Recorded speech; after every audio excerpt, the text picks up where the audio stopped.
కైలాస దేవాలయం అప్పటి భారతదేశ కళా సంస్కృతిని, శిల్ప కళాకారుల మేధోశక్తిని, దేశ ఔన్నత్యాన్ని తెలియజేసే గొప్ప కట్టడం. ఇలాంటి ఆలయాన్ని ఔరంగజేబ్ కూల్చేయడానికి ప్రయత్నించాడా? అలా ప్రయత్నిస్తే ఎందుకని కూల్చేయలేదు? ఈ ఆలయం క్రింద దీనికంటే పెద్ద ఆలయం ఉంది అంటుంటారు. అది ఎంతవరకు కరెక్ట్? ఈ ఆలయంలో ఏవైనా మిస్టరీస్ దాగి ఉన్నాయా? ఇలాంటి విషయాల గురించి ఇప్పుడు మనం తెలుసుకుందాం. ఈ మధ్య కాలంలోనే నిపుణులు ఈ కైలాస దేవాలయం మీద రీసెర్చ్ చేసి ఆశ్చర్యానికి గురయ్యారు. ఈ ఆలయం కేవలం ఒక పురాతన కట్టడం మాత్రమే కాదు, ఇది ఒక వింత అని తేల్చేశారు. ఈ ఆలయంలో అంత పెద్ద వింత ఏముంది అనుకుంటున్నారా? అసలు ఈ ఆలయమే ఒక వింత. ఈ ఆలయాన్ని ఎలా నిర్మించారో తెలుసా? ఏ కట్టడాన్నైనా మొదట పునాదులు వేసి తర్వాత దానిపై ఒక్కో రాయిని పేర్చుకుంటూ వెళ్ళి కట్టడాన్ని నిర్మిస్తారు. అదే ఈ కైలాస దేవాలయాన్ని అయితే ఒక కొండను ఎంచుకొని పైనుంచి క్రిందకు తొలిచి ఆలయాన్ని ఏర్పాటు చేశారు. ఇది అంత ఈజీ వర్క్ ఏమీ కాదు. ఇప్పటికి కూడా ఇంత టెక్నాలజీ వచ్చినా, ఇంత అభివృద్ధి జరిగినా ఇప్పటి ఇంజనీర్స్ కూడా ఇలా పైనుంచి క్రిందకు ఏ కట్టడాన్ని కూడా కట్టలేరు. అలాంటిది మన భారతదేశ పూర్వీకులు ఇలాంటి అద్భుత కట్టడాన్ని ఎప్పుడో కట్టారు అంటే వారి మేధోశక్తి ఎటువంటిదో ఊహించుకోండి. చరిత్ర ప్రకారం ఈ కైలాస దేవాలయాన్ని 8వ శతాబ్దానికి చెందిన రాష్ట్రకూట రాజు క్రీస్తు శకం 757 నుండి 783లో నిర్మించాడు అని ఉంది. ఈ ఆలయం కోసం పల్లవ మరియు చాళుక్య రాజ్యంలో ఉన్న శిల్పులు చెక్కినట్టు చరిత్రలో ఉంది. అంతేకాదు ఈ ఆలయ నిర్మాణానికి 7,000 మంది వర్కర్స్ కూడా పనిచేశారు. అంటే ఈ చరిత్ర ప్రకారం ఈ దేవాలయాన్ని కేవలం 18 సంవత్సరాలు నిర్మించారా అంటే నమ్మశక్యంగా లేదు. ఎందుకంటే నిపుణుల సర్వేలో తెలిసిన విషయం ఏమిటంటే ఈ ఆలయ నిర్మాణానికి 4 లక్షల టన్నుల రాయిని తొలిచి నిర్మించి ఉండొచ్చని చెబుతున్నారు. అంటే దీని ప్రకారం సంవత్సరానికి 22,222 టన్నుల రాయిని, అదే రోజువారీగా అయితే 60 టన్నుల రాయిని, గంటల ప్రకారం లెక్కిస్తే గంటకు 5 టన్నుల రాయిని తొలగించాలి. ఈ దేవాలయంపై ఉన్న ఉలి జాడల ఆధారంగా కేవలం ఉలి సుత్తితోనే నిర్మించినట్టు అంచనా వేశారు. అది ఈ ఆలయాన్ని 300 అడుగుల పొడవుతో, 175 అడుగుల వెడల్పుతో, 100 అడుగుల ఎత్తుతో చూడచక్కని శిలాకృతులతో నిర్మించారు. మరి ఈ చరిత్ర ప్రకారం ఈ ఆలయాన్ని 18 సంవత్సరాల్లోనే కట్టేశారా అంటే అస్సలు నమ్మబుద్ధి కాదు.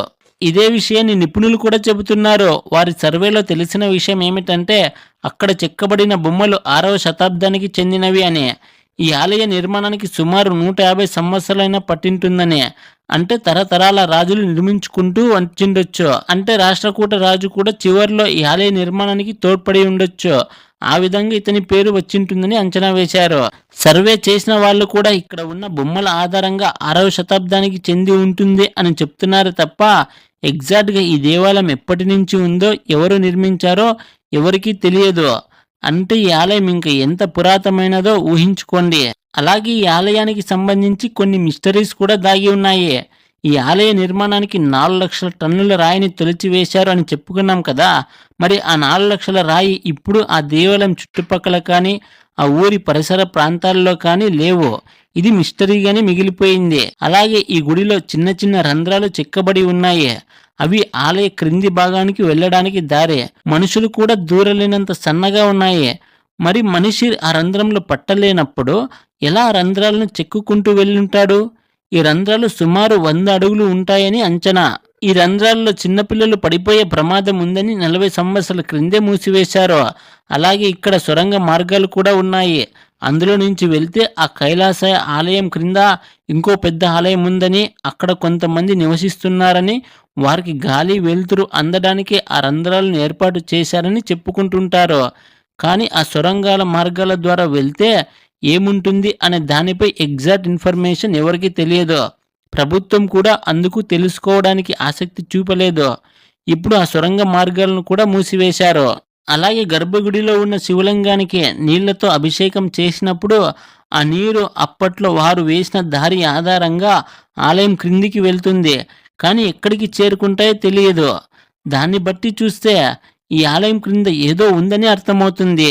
ఏది ఏమైనా ఇది అంతుపట్టిన మిస్టరీగానే మిగిలిపోయింది. ఇక ఈ ఆలయ నిర్మాణాన్ని విషయానికి వస్తే అద్భుతమనే చెప్పాలి. అప్పటి శిల్ప కళాకారులు ఈ దేవాలయాన్ని ఏ విధంగా నిర్మించారంటే, మొదట వీరు ఒక కొండను ఎంచుకుని ఈ గుడి కన్స్ట్రక్షన్ చేసే ముందే ప్లాన్ని రెడీ చేసుకున్నారు. గర్భగుడి ఎక్కడ ఉండాలి, స్తంభాలు ఎక్కడ ఉండాలి, ఈ గుడి ఎంత పరిమాణంలో ఎంత పెద్దగా నిర్మించాలి, ఈ ఆలయంలో ఎన్ని శిలలు చెక్కాలి అని ముందే డిసైడ్ చేసుకున్నారు. దానికి తగ్గట్టు ఈ గుడిని నిర్మాణాన్ని పూర్తి చేశారు. ఈ కట్టడం పురాతనమైనదే అయినా ఎంత గొప్పగా నిర్మించారంటే ఈ ఆలయంలో డ్రైనేజీ సిస్టమ్ని, వర్షపు నీరు నిల్వ చేసేలా తొట్టిలను, బాల్కనీలను ఏర్పాటు చేశారంటే అప్పటికే వారు ఎంత అడ్వాన్స్గా ఆలోచించే వాళ్ళు ఊహించుకోండి. ఇక ఈ కళాకృతులను చూడాలి, ఎంత పర్ఫెక్ట్గా చెక్కారంటే ఎగ్జాంపుల్ ఒక ఏనుగు బొమ్మ ఉందనుకోండి, సేమ్ అలాంటిదే అంతే పరిమాణంలో ఇంకో ఏనుగు బొమ్మను కూడా చేసుంటారు. ఇక ఈ ఆలయంపై ఉన్న సింహాలను ఆకాశంపై నుంచి చూస్తే ఎక్సాకారంలో కనిపిస్తుంది. బయటి గోడలపై 7 వరుసల్లో రామాయణాన్ని వర్ణించే విధంగా చిత్రాలు కానీ, ఇంకో 7 వరుసల్లో మహాభారతాన్ని వర్ణించే విధంగా ఉన్న చిత్రాలు కానీ ఆకట్టుకుంటాయి. అలాగే రావణాసుడు కైలాస పర్వతాన్ని ఎత్తుతున్నట్టు ఉండే శిల్పం ఎంత బాగా చెక్కారో. ఈ ఆలయంలో బుద్ధ విగ్రహం కూడా ఉంటుంది. ఇక్కడ ఉన్న 34 ఎల్లోర గుహల్లో ఇది పెద్దది మరియు 16వ గుహ. ఈ ఆలయాన్ని ఒకే రాతితో నిర్మించారు కాబట్టి మోనోలిథిక్ టెంపుల్ అంటారు. అలా ప్రపంచంలో అతిపెద్ద మోనోలిథిక్ టెంపుల్ అంటే ఇదే. ఇంత అద్భుత కట్టడాన్ని మనం మళ్ళీ నిర్మించలేం. వీటిని కాపాడుకోవడం మన బాధ్యత. అలాంటిది అప్పటి రాజైన ఔరంగజేబ్ 1682లో ఈ దేవాలయ నిర్మాణాన్ని చూసి ఓర్వలేక 1000 మంది పనివాళ్లను పెట్టి ఈ ఆలయాన్ని నామరూపం లేకుండా కూల్చేయండి అని హుకుం జారీ చేశాడు. వారు రాత్రింబవళ్లు 3 సంవత్సరాలు కష్టపడినా ఈ ఆలయంలో కనీసం 5% కూడా కూల్చలేకపోవడంతో నిరుత్సాహంతో ఔరంగజేబ్ తలొగ్గక తప్పలేదు. ఇప్పటికి కూడా మీరు వెళ్ళి చూస్తే అక్కడున్న కొన్ని బొమ్మలు పగిలిపోయినట్టు ఉంటాయి. అలాగే ఈ ఆలయంలో 45 అడుగులతో 2 విజయ స్తంభాలు ఉండేవి, పైన త్రిశూలంతో. ఆ త్రిశూలాన్ని పికిలించి వేశారు. ఇది ఇంత అద్భుత కట్టడం కాబట్టే యునెస్కో వాళ్ళు 1983లో వారసత్వ సంపదల్లో ఒకటిగా యాడ్ చేసుకున్నారు. ఇతిహాసాల ప్రకారం ఈ ఆలయానికి ఒక కథ కూడా ఉంది. ఒకప్పుడు రాజుకి ఆరోగ్యం పాడైపోవడంతో రాజుగారి భార్య మహారాణి ఆ పరమేశ్వరుడిని వేడుకుంది, నా భర్త ఆరోగ్యం బాగుపడితే నీకు దేవాలయాన్ని నిర్మిస్తాను అని. ఆ దేవాలయం గోపురం చూసే వరకు ఉపవాస దీక్ష చేస్తాను అని కోరుకోవడం, ఆ రాజు ఆరోగ్యం బాగుపడటం జరుగుతుంది. ఇక ఆమె దీక్ష మొదలు పెడుతుంది. ఇక రాజు శిల్పులను పిలిచి ఇదే విషయాన్ని చెబితే ఆ శిల్పి ఆ గుడి నిర్మాణం ఎన్ని ఏళ్ళు పడుతుంది, ఈమె ఎప్పుడు దీక్ష విరమిస్తుంది, సరే ఒక పని చేద్దాం, మొదట పైనుంచి నిర్మించుకుని వస్తే మొదట్లోనే గోపురం పూర్తవుతుంది, అప్పుడు రాణిగారు దీక్షను పూర్తి చేయొచ్చు అని చెప్పి ఆ విధంగానే ఈ గుడిని నిర్మించారు అనే కథ కూడా ఉంది. ఈ వీడియో ఎంతసేపు చూసినందుకు మీకు చాలా థ్యాంక్స్. మీరు ఈ వీడియోకి రేటింగ్ కూడా ఇవ్వచ్చు. బాగా నచ్చినట్లయితే 5, బాగుంది అనిపిస్తే 4, పర్లేదు అనుకుంటే 3, బాగలేదనుకుంటే 2, ది వరెస్ట్ అనుకుంటే 1 ఇవ్వండి. మీ ఒపీనియన్ని కామెంట్ ద్వారా తెలియజేయండి. మీకు నేను చెప్పిన ఎక్స్ప్లెనేషన్ నచ్చితే లైక్ చేయండి. అలాగే మరిన్ని మంచి టాపిక్స్ కోసం ఎన్ఏకే ఛానల్ని సబ్స్క్రైబ్ చేసుకోండి.